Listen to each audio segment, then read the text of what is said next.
Hey guys, it's AJ here. I know I've been MIA for probably about 6 months or so.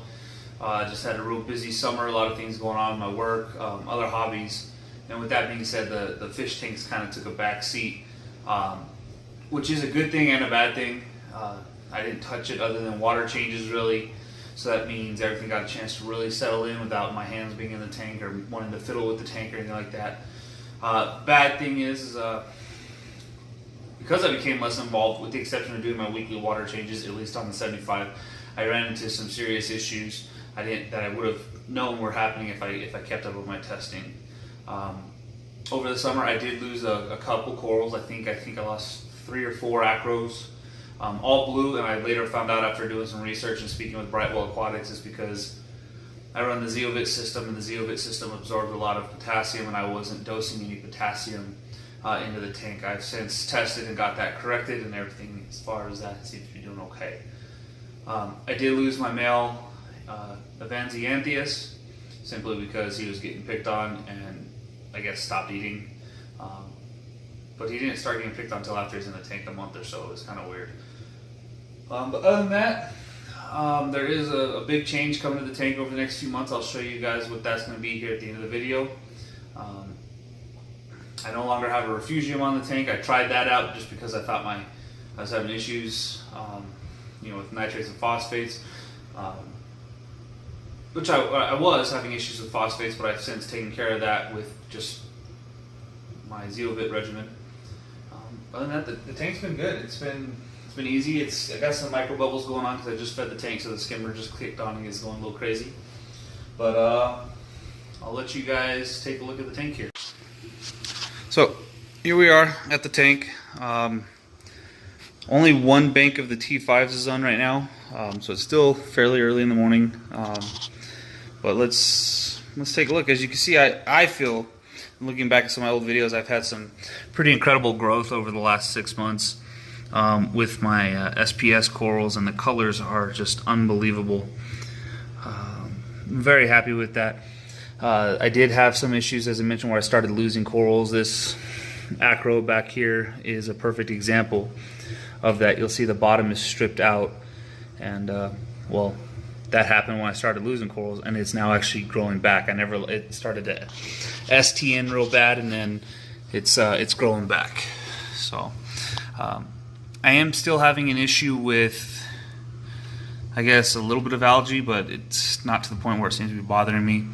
And my phosphates read below 0.03, so that's part of the reason I think my corals grew a little slow also, is because at one point they were 0.12, I believe it was.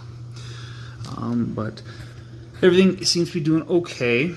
Some of these corals, such as this purple and green one right here and this one right here, the bonsai, are some of my indicator corals. They're encrusting like crazy, but they're not really growing up and out. But I figure give it a couple more minutes or a couple more months, and I'll probably be okay. Scully gets picked on by my copper band, so I got to figure that out. That's why he's kind of opened up, but otherwise he's healthy and he still gets his weekly feedings. Zoas are spreading like weeds. Same thing with the Ricordea mushrooms. The LPS rock is doing really well. And then up here again, some of these corals, they encrusted really quick, but they've since kind of started growing a little slow. And now that I'm back to testing, my parameters are a lot more stable than what they were for 4 to 5 months. The green slimer in the back, as well as with a couple other acros, all doing very healthy, great coloration. Their polyps are always out, as I don't know if the camera will pick it up. Let me see if it will here. There you go. Yeah, see, you can see the polyps moving. It's just, that's what they're like all the time. I do have a pretty heavy feeding schedule now too, guys, because my nitrates are 0 and phosphates are real low that I feed every single day, which I do have a new feeding regimen, and I'll go over that with you guys here in a video sometime in the future. Whatever this stag is doing, it's huge since when I got it. That's, I believe, one of the battle corals I got. Jedi Mind Trick, it stripped away on the top, but has since bounced back and is starting to encrust and grow again. Same thing with the Leprechaun's Purg, it's growing like crazy. But yeah, just look at the polyps. I know the micro bubbles are kind of messing with things, guys, and I'm sorry, but the polyp extension on my acros is just unbelievable. I'm very happy. Let's see, from around here, the red planet completely faded out and has started getting its coloration back. It's green now and has red tips. The WWC jump drive, I think, is what that one in the top is. Has a really bright neon fluorescent color. It's kind of slowed down too now that it's encrusted, but I fully anticipate that will bounce back. Same thing with the honeycomb millie, I believe that is in the back. I forgot all the names, guys, because I kind of fell out of it. And then the Cyphastria is doing very well. And the clam, I'm very happy with that.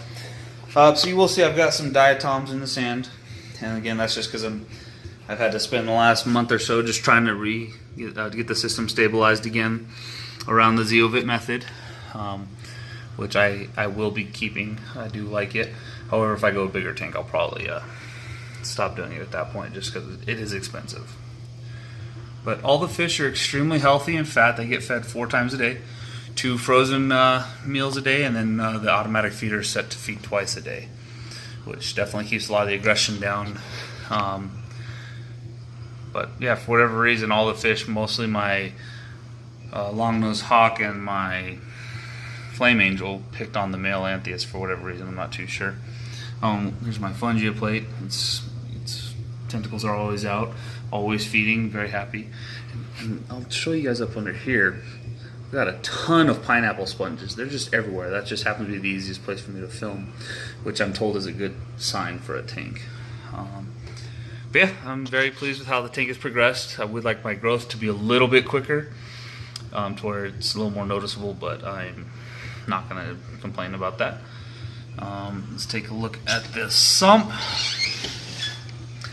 Let's see here. So here's the sump. Skimmer, as I mentioned, I just fed the tank. It just kicked back on, so it's going a little crazy. But still running 3 filter socks. Still running the Reef Keeper light on the system. Still running the Zeovit reactor as well as the media reactor. The eShops E-Flux pump, guys, or not the eShops, sorry. The Current USA E-Flux pump is an amazing pump, guys. You get 3,100 gallons an hour. I run it about 50%, and it's quiet as can be, and I haven't had any issues. So, I'm still running the Vortex. Yeah, it's all pretty simple. The only thing that has happened since I did get the Aquamedic doser to dose my 2 parts, some amino acids, the coral color, a bunch of other things, I did take the BRS doser offline. But anyhow, so that's the tank. I'll give you guys a nice little view of the tank for a while here, and show you what's going to be happening here in the next couple months. As I mentioned, guys, there's a big change that's happening as far as my equipment, and it has to do with the fact that in about 4 or 5 months I will be traveling out of the country for an extended period of time, and I need to have some sort of access to my tank. So with that being said, I went ahead and got an Apex, again thanks to my beautiful wife. You can hear me! She went ahead and got this for me. It's not going to be installed on the tank just yet because I got to wait for other modules and things like that, and as you guys know, fish equipment's not cheap, so it'll probably take me a good 2 months to get everything I need, and then I'll be able to have it on the tank for a couple months.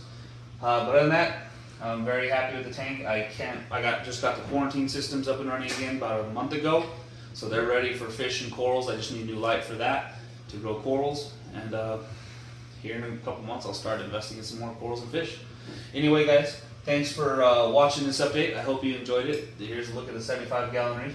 I'm trying to get my wife to give you guys an update on her 45, but she doesn't ever seem to want to do that. Hint, hint. But anyhow, like, comment, subscribe, and if you have any feedback or questions, hit me up. Have a good one, guys.